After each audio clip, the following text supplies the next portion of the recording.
Hey Point family, Nick here. I shot a video yesterday for Facebook Live and wanted to shoot another one here on YouTube so that those of you guys that aren't on Facebook could hear a little bit from the elders. And so on behalf of the elders, I wanted to share just kind of what our plan is going forward. Some of you by now are aware that we're in the middle of a COVID spike. The Travis County is now in what they call stage 4. Williamson County, some of these other counties surrounding are, code red.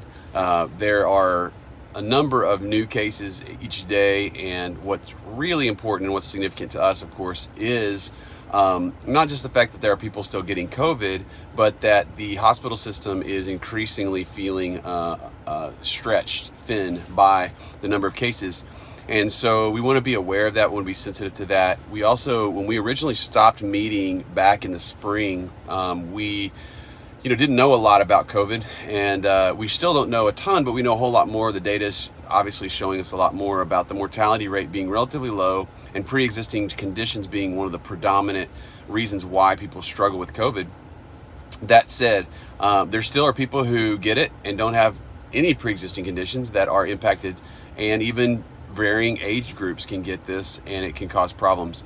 We are not operating in fear. Just want to go ahead and say that out loud. We don't operate in fear. We trust God's sovereignty. We trust God to protect us and provide for us. We do want to operate in wisdom as we walk it by faith. And we also want to walk in love, to really love our neighbor, to serve others by being sensitive to the needs that are around us in our city, and even how our witness to the unbelievers outside of the church. We want to continue to convey to the world around us, that we are seeking to be wise in how we handle ourselves. So, several stories that I shared yesterday on Facebook Live I want to share again now. In that one, you probably are aware that there's some cities in the U.S. that are just getting hit very hard right now. Hospitals that are really overwhelmed, and one of those is in our own state, out in El Paso. And so I've heard this week from some people that they are sending medical professionals from Austin to go to El Paso to help their already thin, stretched teams there. And so we want to pray for those medical people that are the medical personnel that are going there, but also those that are already on the ground there that are tired. They're trying to keep up with the amount of workload that's coming from these COVID cases that are piling up there. That said, we also know that our system here could quickly and easily get spread thin, as I mentioned earlier, and we want to be sensitive to that. So another thing that has been going on, I talked to an Austin police officer this past week, and he shared with me that there are a number of people that they're interacting with now that have, statistically, the numbers have gone up substantially in those who are committing suicide or attempting suicide or just suicidal, and a lot of that tied to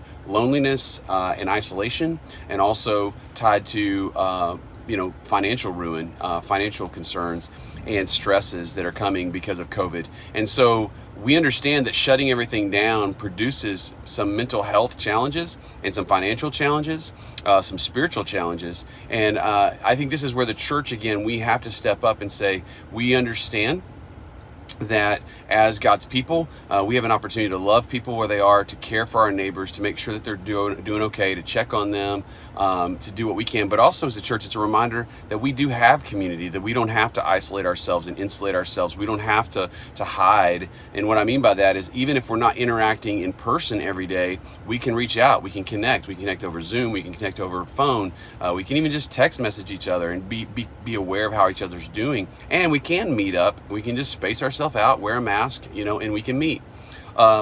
So that's definitely, an indicator again that there's things going on. So we need to pray for our police officers. We need to pray for those that are struggling with mental disorders, because the weight of COVID and what it's doing to people who have gotten isolated, that don't have church family, that don't have community, that don't know that Jesus, is there to give them peace and to provide for them, that God will provide for their needs.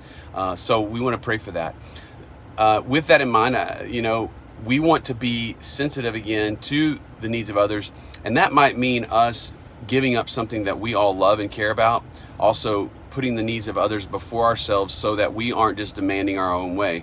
Meaning, specifically for us, we are going to stop gathering on Sunday mornings and we don't know how long that will be, but at least for the next 2 Sundays, we know with Thanksgiving week, this is another, what they would call a super spreader event, but just a time when we're around other people. Some of you may have already changed your plans because of COVID, and so maybe you're not doing that.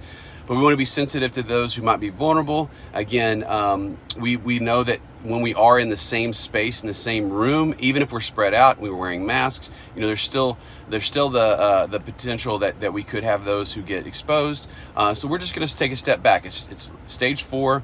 When we originally started, we said we weren't going to start meeting again until we were back to level 2, to stage 2, and here we are back at stage 4. And so we think we need to take a step back.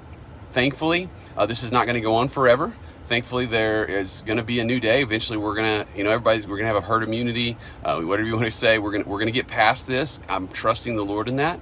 But we can take this natural step. Remember that when we shut down our Sunday gatherings, that does not mean we are closing the church. We're not shutting down the church. We are just stepping back. We even said when we started meeting again publicly on Sunday mornings that this was a very real possibility, that as the fall came around and as the COVID spikes come and go, that we needed to be aware, and we would probably have to step back if that's what, you know, both our leadership had asked us to do, and we felt like that was the wisest thing to do. We understand that for some of you that makes you unhappy, that makes you frustrated, that makes you feel like, man, you know, why are you doing this? Why are you thinking this thing is such a big deal? And I just want to say to you again, like, let's be sensitive here to the needs of others. Let's be aware. This is not a civil liberties issue with the government, okay? There may be a day where the government literally does shut down churches and keeps churches from worshiping. This is not that moment.